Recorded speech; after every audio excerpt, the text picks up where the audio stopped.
Back on the LR3. All right, howdy, welcome back to the channel. We're back here with the LR3 today, and we're gonna do a little bit of maintenance. Primarily, we're gonna do the front brakes, rotors, pads, and sensors to remedy the constant yellow brake light that I've had since I purchased the vehicle. The wear sensor is apparently broken, cracked, you know, it's just non-functional.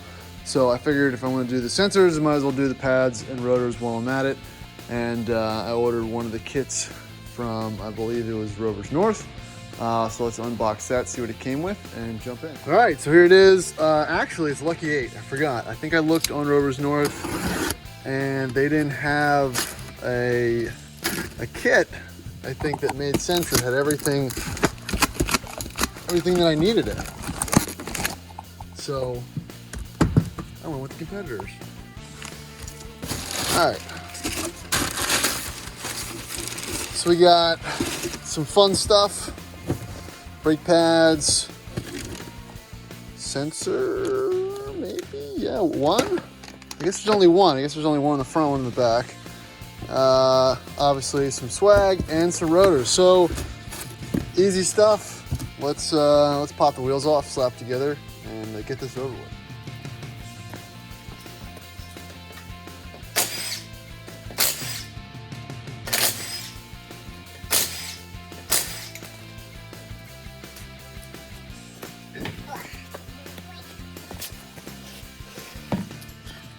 All right, so here's the old ones. I mean, honestly, the pads are good.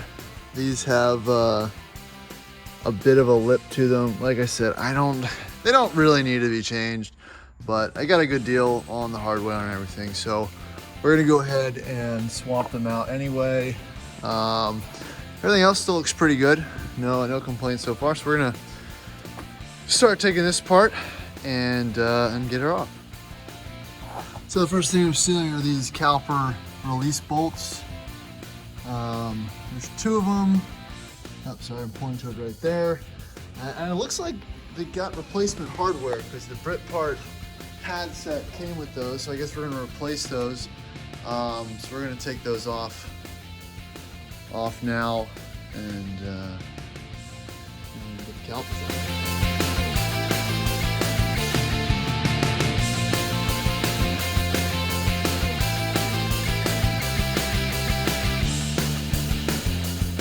All right, something I just encountered, something to keep in mind if you're doing the brakes on an LR, is the brake hose is very short. You know, unlike some other cars, you can kind of hang it up on a control arm or whatnot, that only rotates out just that much.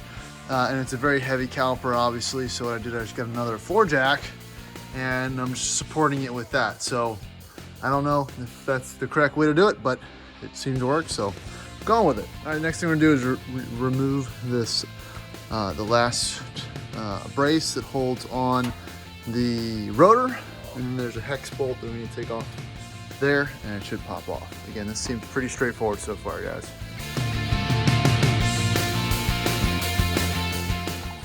All right, so got the holder off. Got these two big massive bolts out that hold it together. It's 13/16 spanner that would help get this out. I was kind of worried that I was going to use a ratchet. You're kind of at the mercy to whoever put these on before you, because if they torque the shit out of it, you're kind of screwed, because there's just not enough room to get proper tools in there on the backside. So last step, we're going to remove this retaining bolt from the caliper, from the rotor, and we're going to slap it all back together. Easy. All right, so the old rotor is off. Here it is. You know, yeah, you know, it definitely had some warping. I had some vibration under braking and whatnot. We're taking this truck up and down the mountain for the most part, so, you know, just a little lip in there, but it's enough to make me feel it, so I got no problem swapping these out. So let's go ahead and chuck the new ones on and get this over with. Nice, boring video. I like it. This is how this is, you know, it's not about the views, it's about just getting it done.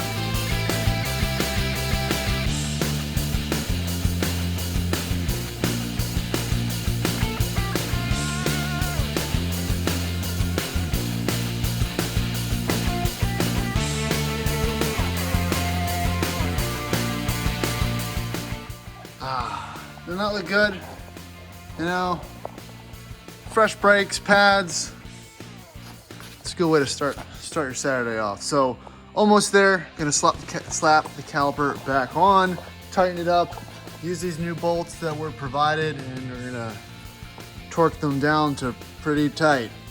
Not too tight because they weren't too bad getting off. So pretty, again, nice and smooth. This is it's a pretty good setup as far as what this caliper rotor design is. It reminds me of like a Volvo 850. It's pretty similar. So just gonna wrap this up.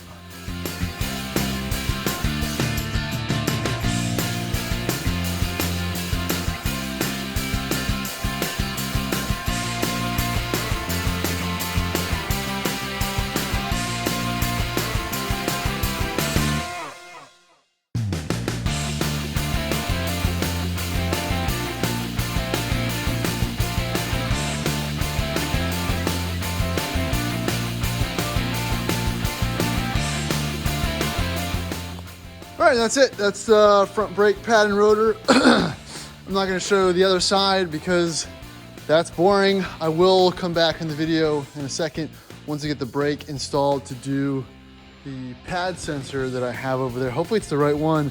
The bag, I just noticed, says Range Rover Sport rear. So hopefully it's not a rear. I don't know, that'd be a bummer. It's really the reason why I'm doing this. So hopefully that part's correct. So I'm gonna jack up the other side and knock that out. If you notice, these satin black wheels, they look much newer than the ones in the back because they are. The ones that I had, the set that I had before was found to have some serious bends in them that the guy that I got them from didn't really disclose to me.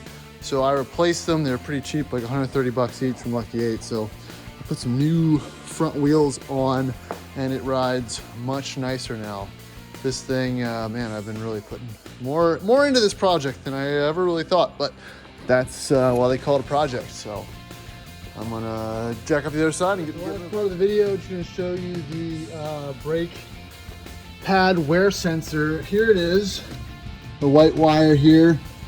Snaked it up all the way around in the clips and up to the back side here. There was a male end that was just, or a female end that was kind of flopping around. The part was missing, so that's why I was confused looking at it, because there wasn't anything to replicate and reverse engineer as far as putting it in. But I found a video online and it showed me how to do it real quick. So we're going to quickly start the truck up and see if the error message is gone. Quick.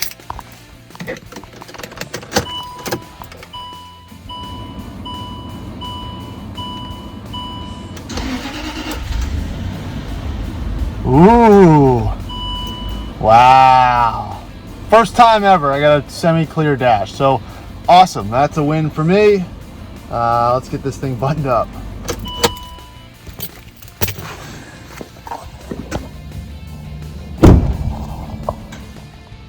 All right, cool. So that was it. That took probably took about less than an hour, all said and done.